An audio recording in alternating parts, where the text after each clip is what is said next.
आप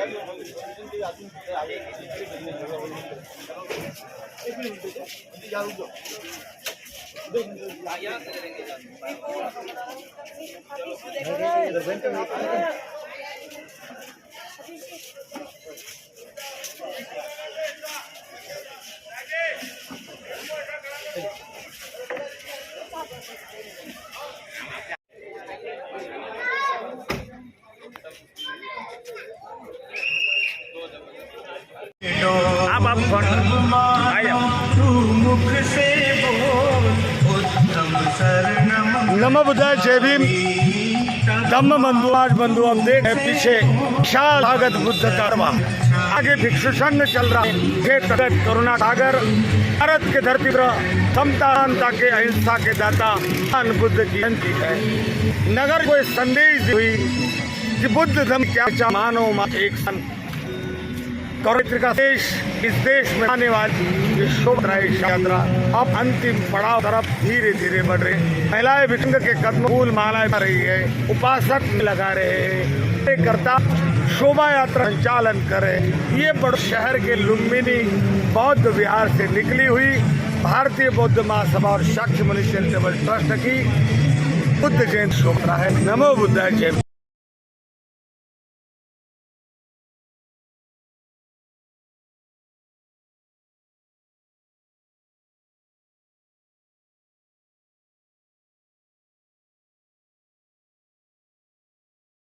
सौ मील की दूरी पर है।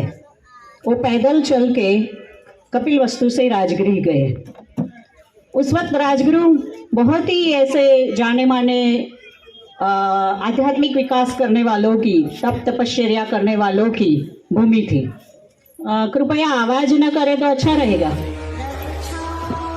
तो बहुत जानी मानी भूमि थी, इसलिए बोधिसत्व सिद्धार्थ राजगृह में गए। राजगृह में उस समय राजा बिंबिसार राज करते थे, उनका राज्य था।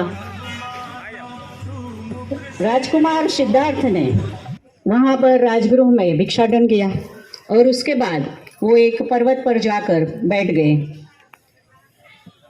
उनके जो सैनिक थे बिंबिसार राजा के, उन्होंने राजा बिंबिसार को कहा कि कोई राजकुमार जैसा व्यक्ति चीवर धारण किए हुए है और हमारे नगर में भिक्षाटन किया है उसने, और पर्वत पर जाकर बैठ गए हैं, मानो वो सिंह की भांति लग रहे हैं, इस तरह से वो बैठे हैं।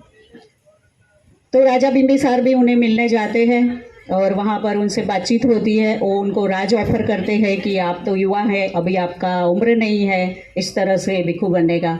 पर बोधिसत्व सिद्धार्थ जो होते हैं वो मना कर देते हैं कि नहीं, मेरा मकसद कुछ और है, इसलिए मैं यहाँ पर नहीं रुकूंगा। आगे वो आलार कलाम राम उद्दक पुत्र के पास शिक्षा लेते हैं और वहाँ से भी फिर उनको कुछ ज़्यादा ये नहीं होता है सीखने का। तो वो अपने खुद के निर्णय से आज का जो बोध गया है डुंगरेश्वर पर्वत, वहाँ पर वो तपस्या करते हैं और इतनी कठिन तपस्या करते हैं कि वो खाना पीना छोड़ देते हैं। तो जब वो उंगली पेट को लगाते थे तो पीठ को लगती थी, इस तरह से उनका शरीर हो गया था। उसके श्रीमान दिलीप इंगड़े जी, उन्होंने आज तक ज्यादा में ज्यादा दान देने वाले दाता वो है। यहाँ पर सागर शिविर रखा, हमारे पर पानी नहीं था, टैंक में पानी कम रहता है, तो उन्होंने फोन पर बता दिया कि जो खर्चा होता है वो मैं दे दूंगा, आप बोर कर लो। तो 50,000 का बोर हुआ है, 50,000 का दान उन्होंने वेंडर को दे दिया है। तो दिलीप भाई के लिए मैं बहुत बहुत साधु और दाता बीच में रहे।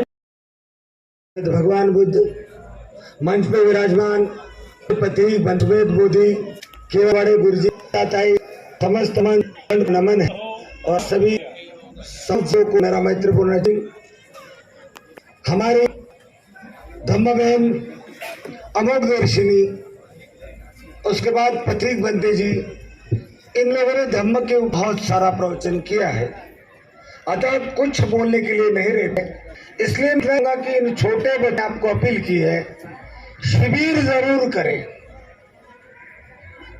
शिविर जरूर करें, क्योंकि व्यक्ति बचपन में जन्म लेता है तो उसके माता पिता उसे इस दुनिया से परिचय कराने के लिए बचपन से सीख देते, वो उनके द्वारा मिली हुई बच्चों को ट्रेनिंग है।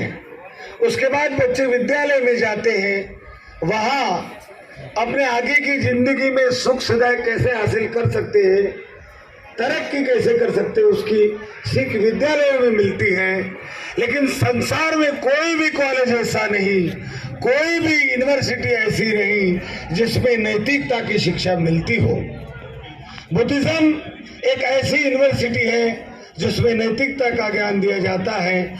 नैतिकता होगी तो भारत में भ्रष्टाचार मिटेगा, हिंसा मिटेगी, हिंदू मुस्लिम के झगड़े मिटेंगे, विश्व का युद्ध मिटेगा।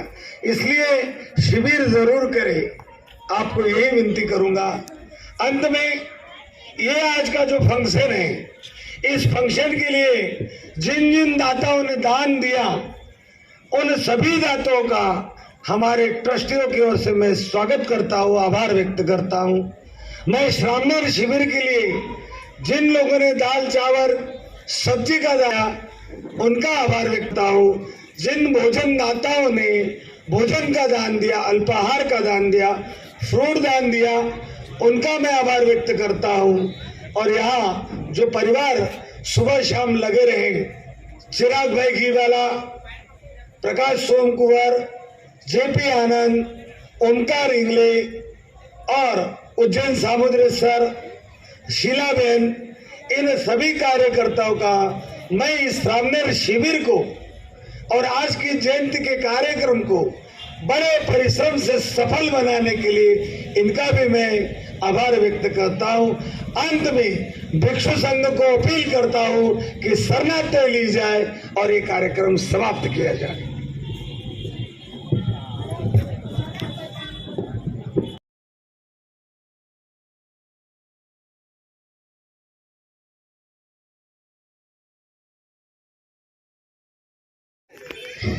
मैं इस शिविर के अंदर बैठा तारीख 30 तारीख को, और बैठने के बाद में मेरे अंदर अनुभूति आई और हम सुबह 5 बजे से 6:30 बजे तक आनापान सती करते थे। हम आनापान सती में बहुत ही अच्छा लगता था। आनापान सती करने के बाद 6:30 बजे से लेकर 7 तक वंदना करते, सूत्र पठन करने के बाद हमारे गुरुजी सुगाड़े साहब बहुत भगवान बुद्ध और बाबा साहब अम्बेडकर सूत्र जाते लगता। बाबा अम्बेडकर ने समाज के लिए महा क्रांति की थी और अच्छे दिन आए साहब के बदौलत से ही आए। और भारतीय गौड़ सभा महाशिविरों में बैठना चाहिए, मैं आपसे रिक्वेस्ट करता हूँ। और हमारे गुरुजी ने धर्म संस्कार और बुद्ध जीवन कैसे है ये भी सिखाया। आशा करता और बीच में जरूर है, मैं अपने शब्द दे देता हूँ। बुद्धा जय।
चाहे अमन परस्ती, ये बुद्ध की धरती।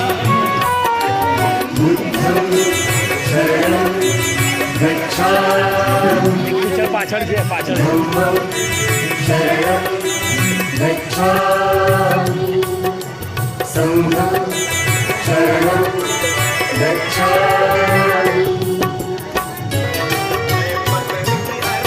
हे बुद्ध का भारत, प्रबुद्ध भारत, पूर्ण समर्थक शांति का, सम्मान बड़ा अहिंसा का यहाँ, मुँह काला निरर्थक क्रांति का।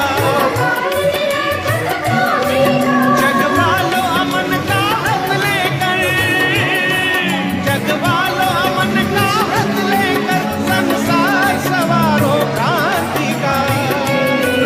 अहिंसक नीति, युद्ध की नीति, धरो अहिंसक नीति।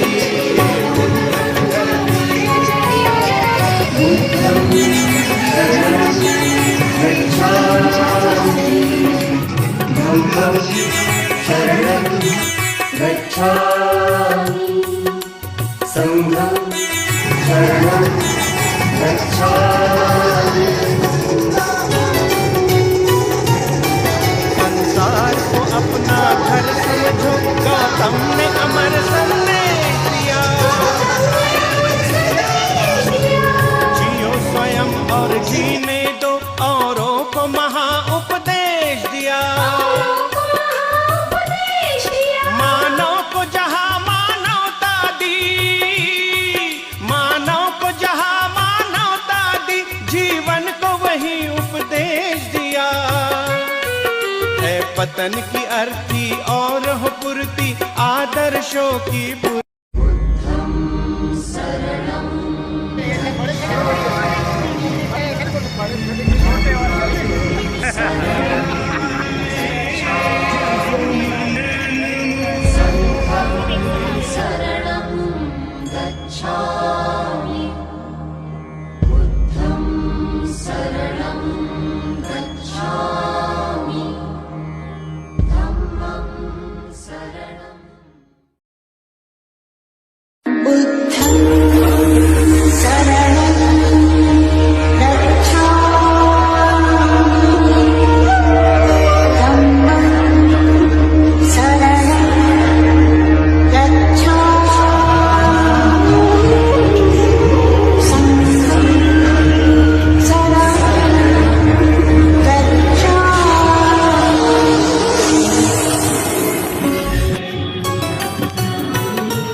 धरती युद्ध न चाहे, चाहे अमन परस्ती। ये बुद्ध की धरती, ये बुद्ध की धरती युद्ध न चाहे, चाहे अमन परस्ती। ये बुद्ध की धरती।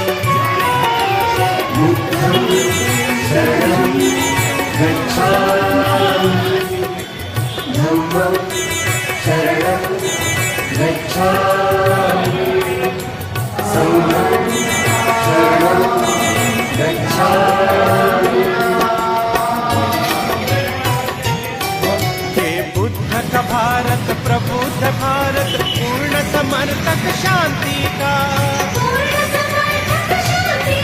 सम्मान बड़ा अहिंसा का यहाँ, मुँह काला निरर्थक क्रांति का।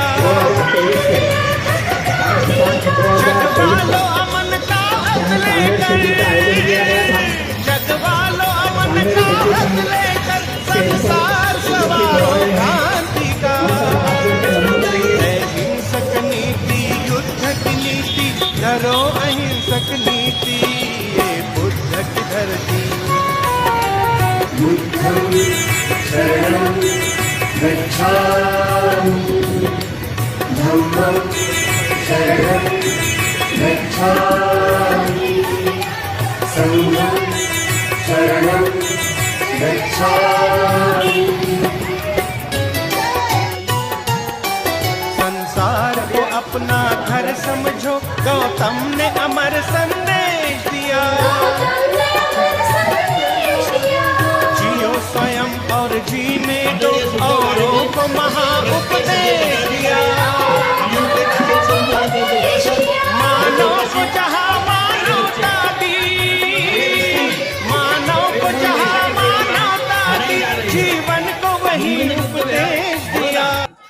अपना दायित्व समझकर यह पर्व आज मनाने जा रहा है।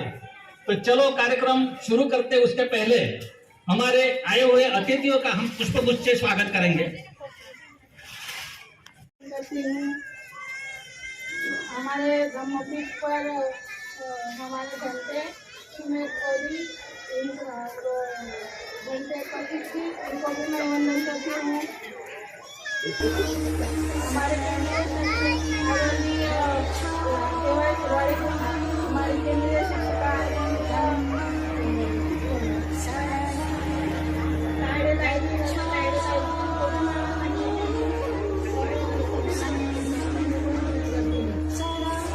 मैं यहाँ उपस्थित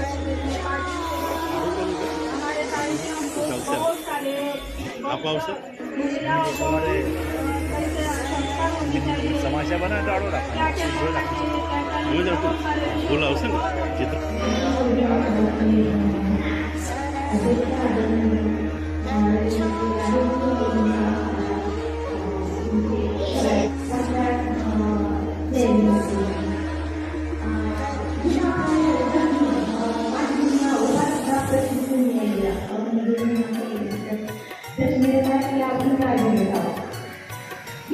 ये शिविर में मुझे बड़ी आशा थी कि हर शिविर में, अभी मैं 97 से काम कर रही हूँ भारतीय विधवा सभा का, लेकिन पहला ये शिविर है कि यहाँ महिलाओं की संख्या बहुत कम थी। तो मैं यहाँ हर महिलाओं को अपील करूँगी कि अगली बार ज़्यादा से ज़्यादा तादाद में आप महिलाएं यहाँ शिविर में बैठे, ताकि मैं इस शिविर में महिलाओं को भगवान बुद्ध, डॉक्टर बाबा साहब अम्बेडकर, माता रमाई, हमारे त्यौहार कौन से होते हैं, हमारे पवित्र स्थल कौन से हैं, हमें किस तरह से जीवन जीना है, ये यहाँ इस शिविर में विविध प्रकार के विषय लिए जाते हैं। और हमारी महिला सुखो सधम देशनो सुखो संग सुसामि तपानं सुखम। सबको मेरा जय भीम। सब जोश से बोलो। पूरे स्वाद इलाके में पता होना चाहिए कि बुधवार में कार्यक्रम हो रहा है। सबको जोश से बोलना है, जय भीम। जय भीम। क्या आप अभी भूखे हो गए हैं? खाने की 10 बजे के बाद मिलना है, लेकिन जोर से बोलो, जय भीम। जय भीम। जय भीम। जय भीम। ठीक है।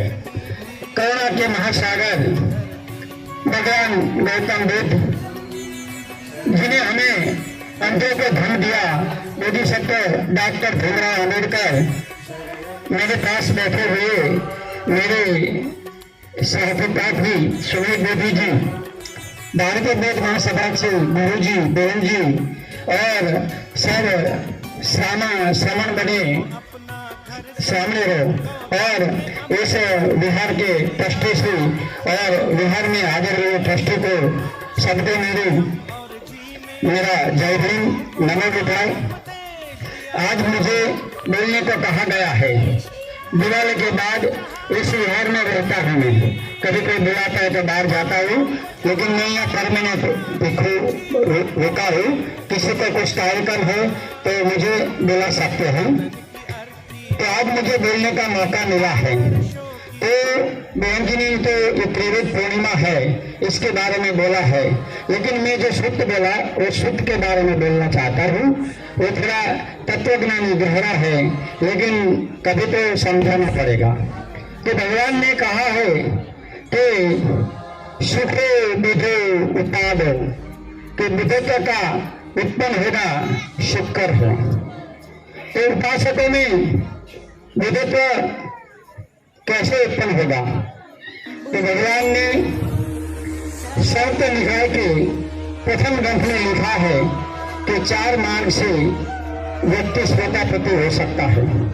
ये चित्त की 4 अवस्था है, श्रोतापति, सकटगामी, आनागामी और आहत, जो उपासक को होना है।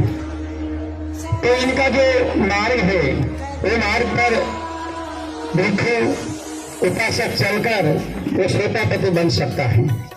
श्रोतापति बनता है तो इनके चित्त में से 3 बंधन टूटते हैं: सत्ता दृष्टि, विजिकिसा और शीलवत परामर्श, और 3 बंधन टूटने से ये श्रोतापति बनता है, सकटगामी बनता है, आनागामी और लास्ट में औरत। तो बनने के लिए भगवान ने वर्षावास में भिक्षु को और उपासकों को यही सिस्टम से धर्म का रिचार्ज करने को कहा है कि जो वर्षावास होता है आषाढ़ पूर्णिमा से आषाढ़ पूर्णिमा तक प्रथम वर्षावास होता है, श्रावण पूर्णिमा से कार्तिक पूर्णिमा तक दूसरा वर्षावास होता है। इसलिए ये 4 निपाक्ष स्टडी होती है भिक्षु की, इसको वर्षावास कहा जाता है। इसमें 4 घंटे अलग अलग समय, 2 घंटे सम्यक समाधि, 2 घंटे विपश्यना सिखाई जाती है। सुबह शाम 1-1 घंटे सूत्र पठन सिखाया जाता है। 5 बजे और रात 9 बजे प्रवचन होता है, और सुबह 9 बजे, 10 बजे और 4 बजे धम्म अभ्यास स्वाध्याय होता है। तो ये 4 मार्ग से भगवान बोलते हैं कि बार बार सूत्र पठन करने से, इसका अर्थ समझने से तुम श्रोतापति हो सकते हो। बार बार धर्म शब्द से, इनका अर्थ समझने से तुम श्रोतापति हो सकते हो, और ध्यान साधना करने से तुम श्रोतापति हो सकते हो। तो अभिगम पिटक में भगवान ने 3 प्रकार की ध्यान साधना दिखाई है। पहला 150 प्रकार का भावना ध्यान, जिससे उपासक उपासिकाएं अपने दुखों से मुक्त हो सकता है। दूसरा सम्यक समाधि, चित्त के अंदर हर इंसान के चित्त में 7 भव के संस्कार होते हैं, इनको जानना है तो सम्यक समाधि सीखना है। और इसके बाद 4 प्रकार की विपश्यना आती है, जो जन्म मन से मुक्त होना है, इनको विपश्यना करना होता है। तो ये 4 मार्ग वर्षावास में विचार होता है। इसमें सफेद वस्त्र में श्रामणेरी और भगवा वस्त्र में श्रामणेरी और अनागारिक और श्रामणेर 7 दिन में, और 7 दिन सफेद वस्त्र में अनागारिक और पूरे महीना या 3 महीना पढ़ सकते हैं। श्रामणेर 10 दिन या 3 महीना आकर पढ़ सकते हैं, और इनके चित्त से वो श्रोतापति बन सकते हैं। दूसरा बताया, वो 4 मार्ग में बताया, वो 4 मार्ग का ऐसा स्टडी होता है, जो स्टडी करेगा इनका वो श्रोतापति बनने का चांस है। जो व्यक्ति श्रोतापति बनता है वो अवहेलना नहीं होती, और 1000 लोग इनसे जुड़े होते हैं। तो इसलिए जो वर्षावास लगता है, इसमें आकर उपासक उपासिकाओं को पढ़ना चाहिए, और पढ़ेगा तो श्रोतापति, सकटगामी, आनागामी और अरहत बन सकता है। इसलिए भगवान ने कहा शुक्रो बुधानु उपादो, बुधानु उपादो मतलब कि आपको श्रोतापति बनना संसार में सुकर है। श्रोतापति बनना संसार में सुकर है, कारण के संसार में दुख है। जब भगवान बुद्ध को यही बुद्ध पूर्णिमा की रात 12 बजे जो ज्ञान मिला, तब उनके एक सूत्र बोले भगवान, जिनको उदान कहा जाता है। अनेक जाति संसारा संभा विशद अनिविषम गहकारंग गवेशक्तो दुखा जाति पुनम पुनम गहकारंग वित्तोषि पुन गेन काहसी सद्दा ते पासुका भगा गपतंग विशंखारंग चित्तंग ताना क्रम जागति। ये पाली में मैं बोला हूँ। तो इस सूत्र का भगवान बोलते हैं कि आज की रात मुझे जो ये मेरा जन्म मरण का जो चक्र है, इनको मैंने जान लिया है। इनका जो मोह है, इनको मैंने जान लिया है, और ये बनाने वाला है, घर बनाने वाला, इनको ये घर मैंने अब तोड़ दिया है।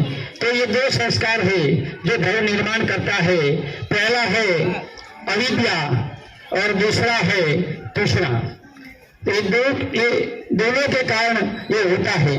अविद्या 2 प्रकार की होती है, पहली होती है लौकिक और दूसरी होती है लोकोत्तर। तो लौकिक कौन सी? कि 4 प्रकार का इंसान खुद दुखी होता है, समाज को करता है और घर को करता है। तो इसमें पहला आता है जड़, जो ली हुई बात छोड़ता नहीं है, खुद दुखी होता है, घर को और समाज को।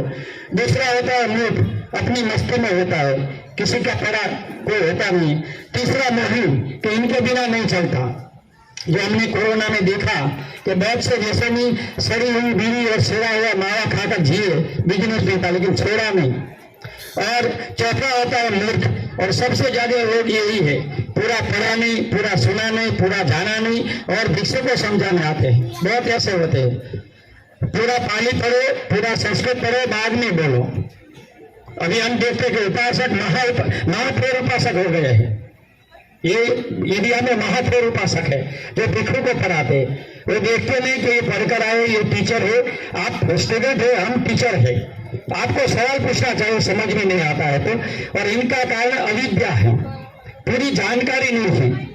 जो धर्म की पूरी जानकारी नहीं है, इनको अज्ञानी यानी मूर्ख कहा जाता है। तो बहुत बार पढ़े लिखे लोग पूछते हम कैसे मूर्ख, आपको पूरा बुद्धिज्म का ज्ञान नहीं है, पाली का ज्ञान नहीं है, इसलिए।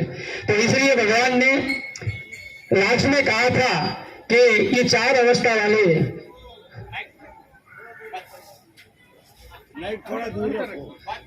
ये 4 अवस्था वाले जो लोग हैं, सोतापति, सकतगामी, अनागामी और अरहत, वो धर्म का अनुवाद करेंगे और धर्म सही या गलत है इसकी संगति कर कर इनको भगवान ने कहा है। तो ऐसी 6 संगति हो गई। 6ठी संगति 55-56 में ब्रह्मदेश में हुई। वहां बाबा साहब को भी बुलाया गया था, वो बोधिसत्व कहा गया था। और अनागामी 3री अवस्था बाबा साहब की थी। अभी बहुत से ऐसे विद्वान बिना सोतापति से धर्म में घुसपैठ की बात कर रहे हैं। बहुत से ऐसा बोलता कि ये भिक्षु ने ये किया, इसने ये किया, इसने किया। खुद सोतापति नहीं है, खुद को धर्म का पता नहीं है और दूसरे गलत धर्म बताता है। बहुत से बार हम देखते हैं कि ये भी मिथ्या दृष्टि है कि बाबा साहब ने भिक्षु संघ का स्वीकार नहीं किया। मूर्ख लोग, बाबा साहब ने जब धर्म दीक्षा ली तो विदेशों से भिक्षु बुलाए थे, यह संघ नहीं था। तब साध भिक्षु बुलाकर संघ के सामने दीक्षा ली और संघ के सामने पेंसिल बताया कि मैं हिंसा नहीं करूंगा, मैं चोरी नहीं करूंगा, मैं व्यभिचार नहीं करूंगा, मैं झूठ नहीं बोलूंगा और मैं निर्व्यसनी रहूंगा। लेकिन हम देखते हैं सांप्रत में कि आंबेडकरवाद के नाम पर नकली बुद्धिज्म आ गया है और नकली आंबेडकरवाद आ गया है। बोलते हैं जय भीम, लेकिन व्यसनी है, ये गलत है। जय भीम को कोई व्यसन नहीं था तो आप लोगों में भी कोई व्यसन नहीं होनी चाहिए। एक बोध निर्व्यसनी होना चाहिए और एक जय भीम वाला भी निर्व्यसनी होना चाहिए, क्योंकि भगवान बुद्ध का धर्म गरीबी को एक्सेप्ट नहीं करता। तो भगवान बोलते हैं कि गरीबी आने का 2 कारण है। पहला कारण व्यसन होना और दूसरा कारण बचत नहीं होना। इसलिए कभी कर्जा मत करो, बचत करो और वो पैसे उपयोग में करो।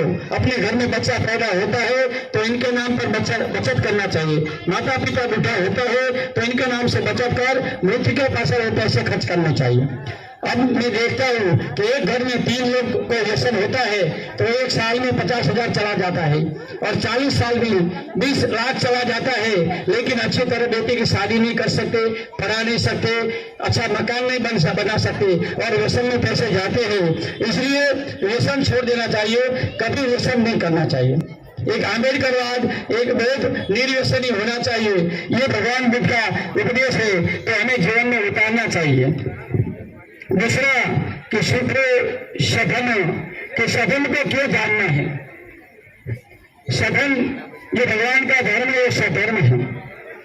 तो बाबा साहब भीमराव आंबेडकर ने बुद्ध एंड धम्मा जो पुस्तक लिखा, इसमें धर्म, अधर्म और सधर्म की बात लिखी है कि सधर्म किसको कहा जाता है। और इनकी ज्यादातर लिखी आप पढ़ेंगे तो आपको पता चलेगा कि बाबा साहब भीमराव आंबेडकर ने जो लोग बौद्ध बने हैं इनको 22 प्रतिज्ञा दी है। वो क्यों दी है इनका पता होना चाहिए। ज्यादातर लोगों को इनका पता नहीं है तो इनका मिथ्या दृष्टि होता है और अन्य समाज में भी वैमनस्य पैदा होता है, तो ऐसा नहीं होना चाहिए। दूसरी बात कि धर्म क्यों सुनना है।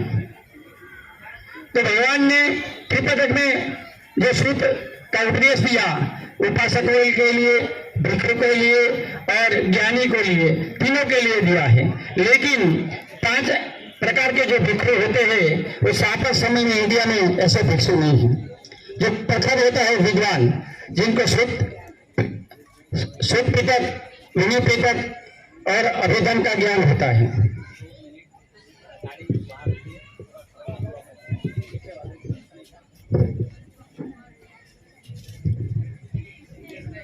पास चले जाओ, पास में नहीं बनते जी। धम्म बंधुओं, पीछे पार्किंग में किसी ने क्रेटा और वैगनर 2 गाड़ी बीच में छोड़ दी है। पीछे वाला ट्रैफिक ब्लॉक हो गया है, पीछे वाले लोग नाराज हो रहे हैं। किसी की क्रेटा और वैगनर गाड़ी होगी तो आप तुरंत वहां पर जाए, अपनी गाड़ी हटाए और ट्रैफिक जो ब्लॉक हुआ है उसको खुला करें। मेहरबानी करके सूचना का पालन करें।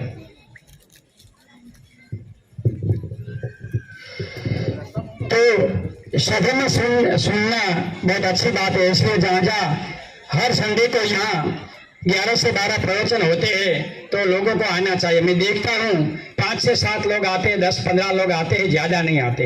हर पूर्णिमा को यहाँ शाम को ऐसे प्रवचन और भोजन रखा जाता है, लेकिन इसमें भी कम लोग आते हैं। आपको धर्म क्यों सुनना है? आपको सुख होने के लिए सुनना है। इसलिए भगवान कहते हैं कि जो अपना घर है इसमें तुमको मंदिर की तरह यानी कि टेम्पल की तरह रहना है। इसलिए घर में कभी महिला का अपमान नहीं करना, झूठ नहीं बोलना, निंदा नहीं करना, टीका नहीं करना, अवहेलना नहीं करना, पढ़ा नहीं करना, अयोग्य स्पर्धा नहीं करना, बच्चों के सामने झगड़ा नहीं करना, बच्चों के सामने व्यसन नहीं करना और बच्चों को व्यसन नहीं मंगाना। ये एक भेद के नाते एक आदर करके मार्ग नहीं करना चाहिए। अगर आप वो करेंगे तो भगवान बोलते हैं आप जो सोचते हैं वो पॉजिटिव और नेगेटिव 2 तरंग होते हैं। तो नेगेटिव तरंग नाश नहीं होते, घर की 4 दीवार में शोषित होते हैं। तो नेगेटिव तरंग शोषित होने से पॉजिटिव तरंग चले जाते हैं तो घर में झगड़े होते हैं, गाली गलौज होते हैं, व्यसन होते हैं, घर छोड़कर चले जाते हैं और सुसाइड भी होता है। ये न हो इसलिए भगवान बुद्ध के धम्म में पूजा, परित्राण, वंदना ये शब्द आया। तो बहुत से लोगों को पूजा का मिथ्या दृष्टि है।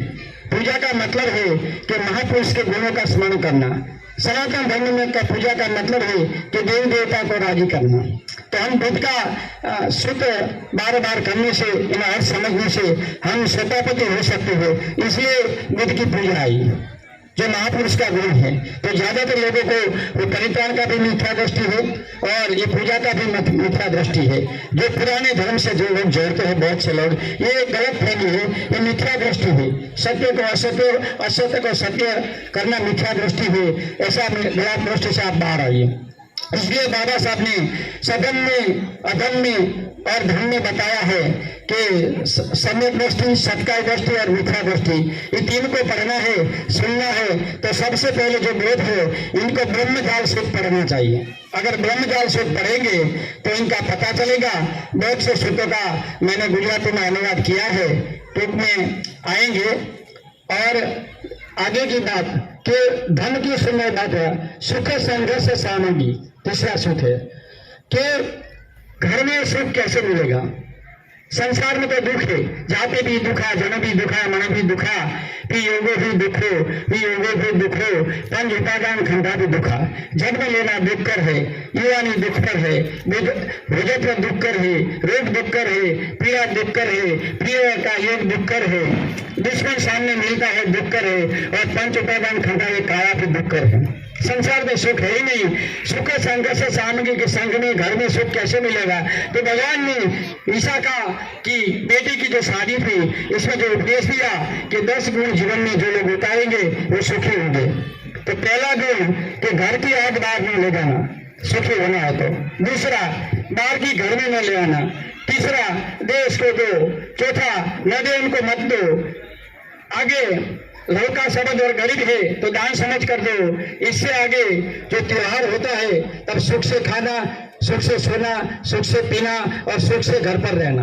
और इससे आगे दोनों रिश्तेदारों को अच्छी तरह रखना, गरीब है या पैसे वाला है, बहन है या ननद है।